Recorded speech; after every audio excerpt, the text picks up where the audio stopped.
Hi అండి, అందరికీ నమస్కారం. Welcome back to my channel. అందరూ ఎలా ఉన్నారు? ఈ సమ్మర్ హాలిడేస్ అని ఊరు వెళ్ళారా, వచ్చేసారా, ఏం పిల్లలతో ఎలా గడుస్తున్నది? మేము సమ్మర్ హాలిడేస్ అమ్మ వాళ్ళ ఇంటికి వెళ్ళాం కదండి, ప్రీవియస్ వీడియోలో చూపించాను కదా. ఇక అప్పుడే పెంచలకోన వెళ్ళామన్నమాట. మార్నింగ్ 6:30కి బస్సు ఉంటుంది, ఆర్టీసీ బస్ స్టాండ్లో. సమ్మర్లో వెళ్ళలేమండి, కానీ మాకు సమ్మర్ హాలిడేస్లోనే కుదురుతుందని ఇంకా మా నాన్న తీసుకెళ్లారనమాట. మళ్ళీ ఇప్పుడల్లా రాను కదా అని తీసుకెళ్లారు. ఇది నెల్లూరు నుంచి 75 కిలోమీటర్స్ దూరంలో ఉంది. ఇంకా మే ఫస్ట్ వీక్లో బ్రహ్మోత్సవాలు కూడా జరుగుతాయి ఇక్కడ. ఇంకా స్వామివారు ఉగ్ర నరసింహస్వామి రూపంలో ఉంటారనమాట. చెంచు లక్ష్మి అమ్మవారిని పెనవేసుకుని ఉగ్ర నరసింహస్వామి రూపంలో ఉండడం వల్ల పెనిశీల లక్ష్మీ నరసింహస్వామి అని పేరు వచ్చిందని అంటారు. ఇంకా ఇక్కడ నెల్లూరు నుంచి 3 అవర్స్ పట్టిందండి మాకు. 3 అవర్స్ పడుతుంది. ఒక్కొక్కసారి ఏదైనా క్యాబ్ తీసుకుని వెళ్ళడం, అందరూ ఉన్నప్పుడు, ఎక్కువ మంది ఉన్నప్పుడు క్యాబ్ తీసుకుని వెళ్తాము. ఇప్పుడైతే తక్కువ మందే కదా అని బస్సులో వెళ్తున్నాం అనమాట. బస్సు మనకి అలవాటే చిన్నప్పటి నుండి, పిల్లలకు కూడా అలవాటు చేయాలి అని నేను సరేనని వెళ్ళామన్నమాట. ఇంకా ఎవ్రీ ఇయర్ ఏప్రిల్ మేలో పిల్లలకు బాగా సమ్మర్ హాలిడేస్ ఇస్తారు. ఆ టైంలోనే కరెక్ట్గా మన పెంచెలకోనలో, జొన్నవాడలో, కొండ మీద బ్రహ్మోత్సవాలు జరుగుతాయి. బ్రహ్మోత్సవాలు జరిగే ముందర కరెక్ట్గా స్వామి లీల ఏంటంటే, బ్రహ్మోత్సవాలు జరిగే ముందర ప్రతి సంవత్సరం కరెక్ట్గా 2 రోజుల ముందరైనా కానీ వర్షం పడుతుంది మొత్తం నెల్లూరంతా. వర్షం పడిన తర్వాత బ్రహ్మోత్సవాలు మొదలవుతాయి అన్నమాట. ఆయన శుద్ధి చేసినట్లుగా ఊరంతా వర్షం పడుతుందన్నమాట. ఇంకా ఎండాకాలంలో వాటర్ ఉండవండి అక్కడ. కరెక్ట్గా ఎండాకాలంలోనే ఏప్రిల్ మేలోనే బ్రహ్మోత్సవాలు జరుగుతాయి. అయితే నవంబర్ నుంచి ఫిబ్రవరి మధ్యలో వెళ్తే వాటర్ ఫాల్స్ ఉంటాయి. ఇంకా వాటర్ బాగా ఫ్లో అవుతుంటాయి. కోనేరులో కూడా వాటర్ ఉంటాయి. ఇప్పుడైతే కోనేరు ఎండిపోయినది, ఆ ఏరు కూడా ఎండిపోయినది మేము వెళ్ళినప్పటికీ.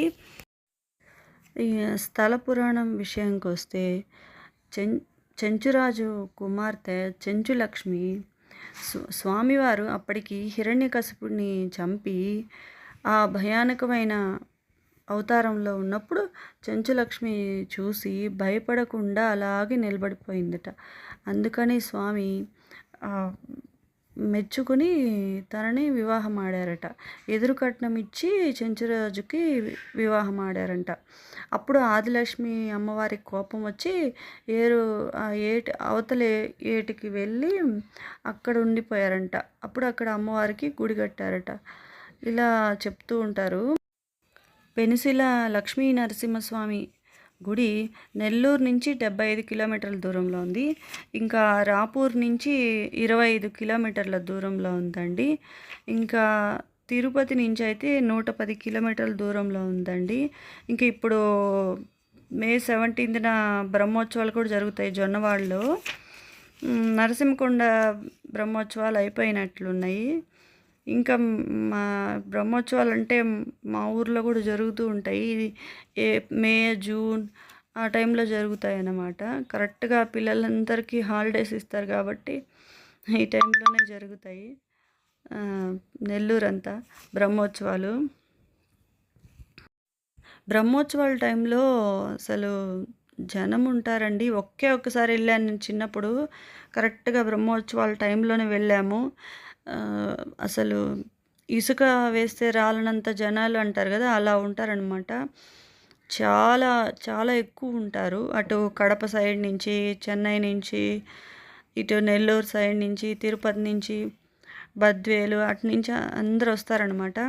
ఆ కొండ దాటితే ఇంకా కడప వచ్చేస్తుంది అన్నమాట. ఆ కొండ కొంతమంది ఇంతకుముందు పాత రోజుల్లో ఆ కొండ మించి వెళ్ళేవాళ్ళట కడపకి. ఈ సమ్మర్లో అన్నదానాలు, మెడికల్ క్యాంపులు, జనాలు ఫుల్గా ఉంటారు. సమ్మర్లో అయినా వర్షాకాలంలో అయినా ఎప్పుడూ ఉంటారన్నమాట. అన్నదాన సత్రాలు విడివిడిగా కట్టేశారు. ఎవరికి వాళ్ళకి విడివిడి కట్టేశారనమాట. వాటర్ ఫాల్స్ ఎక్కువ వర్షాకాలంలో బాగుంటుందండి. ఎక్కువ మంది వర్షాకాలం వస్తూ ఉంటారు. 3 అవర్స్ తర్వాత గుడికి చేరుకున్నాం. స్వామి దర్శనం అయ్యింది. ఇంకా ఫోన్లు అవి అలో చేయరు కదా. స్వామి దర్శనం అయ్యాక అమ్మవారి దర్శనానికి కూడా వెళ్ళాము. ఇదంతా అమ్మవారి దర్శనానికి వెళ్ళే రూట్ అనమాట. అక్కడ అమ్మవారు ఉన్నారు, రావి చెట్టు. అక్కడ అమ్మవారికి సమర్పించిన చీరలు వేలం వేస్తారు, అదే అంటారు కదా. చూస్తున్నారా, ఇదే మెయిన్ స్వామివారు ఉన్న గుడి. అదే అక్కడేమో అమ్మవారు ఉన్నారు, మధ్యలో అది గుడిసె లాగుంది. ఇక్కడేమో ఏరంతా ఎండిపోయినది, ఎండగా ఉందని ఇట్లా పరిచారు కార్పెట్స్ లాగా. అమ్మవారి గుడి ఏమో ఏరు అవతల ఉందన్నమాట. అదంతా ఏరంతా ఎండిపోయినది. సమ్మర్ కదండి. అదే వర్షాకాలంలో అయితే ఆ పైనుంచి వర్షం పడుతూ ఉంటుంది, లోపలికి వెళ్ళిపోతారు చాలామంది. మనకి అహోబిలం ఉంది కదా, ఎగువ అహోబిలం దిగువ అహోబిలం. అలా ఎగువ అహోబిలం పైకి ఎలా వెళ్ళిపోతారో అలా వెళ్ళిపోతారనమాట. లోపలికి వెళ్తూ ఉంటారు అడవి లోపలికి, వాటర్ ఫాల్స్ చూద్దామని. అక్కడేమో ఆంజనేయ స్వామి గుడి ఉంది, లక్ష్మీనరసింహ స్వామి గుడి ఎదురుగా ఆంజనేయ స్వామి.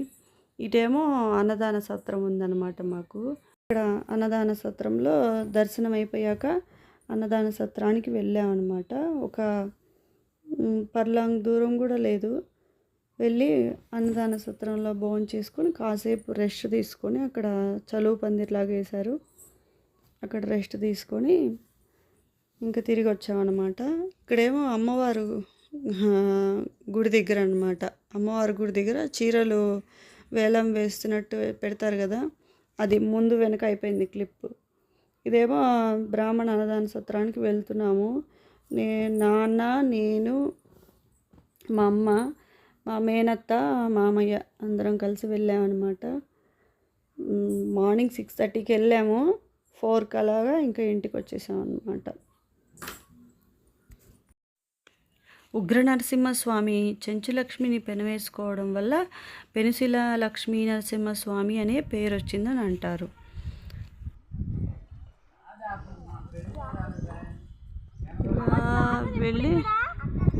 ఇలా వెళ్ళి అలా రౌండ్కి తిరుక్కొని అలా అక్కడ వైట్ కనిపిస్తుంది కదా, అలా తిరిగి కిందకి రావాలి.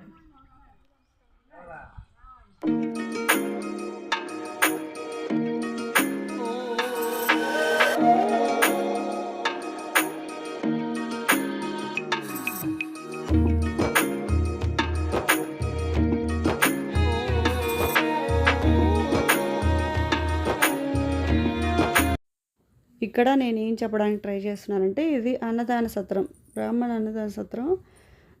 ఇక్కడ స్వామివారి గుడి చుట్టూరు ప్రదక్షిణ చేయొచ్చు అన్నమాట. ఇప్పుడు ఈ కొండ చుట్టూరు ప్రదక్షిణ చేస్తారు.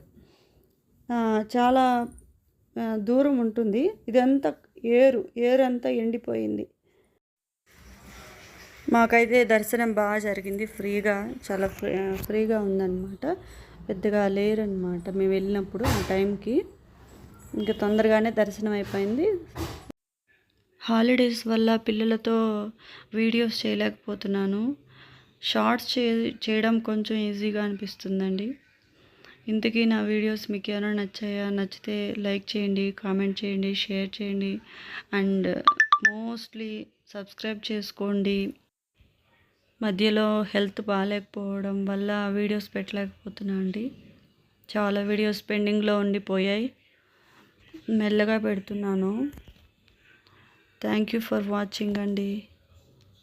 Thank you for watching. Take care. Bye.